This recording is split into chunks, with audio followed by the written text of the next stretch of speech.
Hello guys, আপনারা দেখতে পাচ্ছেন নেপিয়ার ঘাস।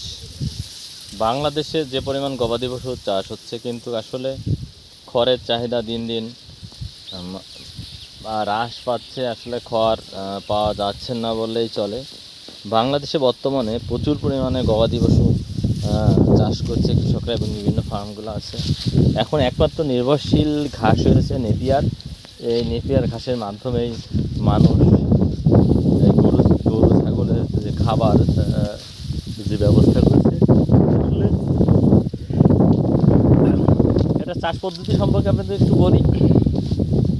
চাষটা হচ্ছে, নেপিয়ার ঘাস আপনি একবার লাগালে আপনার অন্তত 3 থেকে 4 বছর অনায়াসে ব্যবহার করতে পারবেন। এটার একটা নির্দিষ্ট বয়স পর্যন্ত আপনারা এই গাছ থেকে এই ঘাস আপনারা কেটে নিয়ে যাবেন এবং গবাদি পশুর খাবার হিসেবে ব্যবহার করাবেন।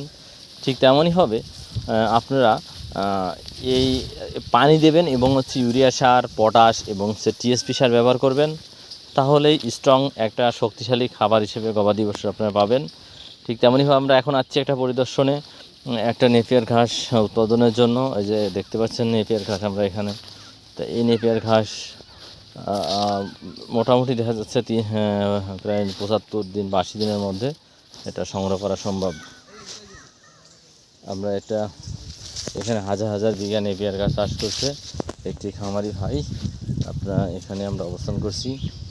তো মনে রাখবেন অবশ্যই, জাত উন্নয়নের সময় অবশ্য ভালো যে আপনারা যে কাণ্ডগুলো বা লাগানোর চেষ্টা করবেন, তার পরবর্তীতে এবং ভালো যত্ন নিলে এখান থেকে ভালো ফলন পাওয়া সম্ভব।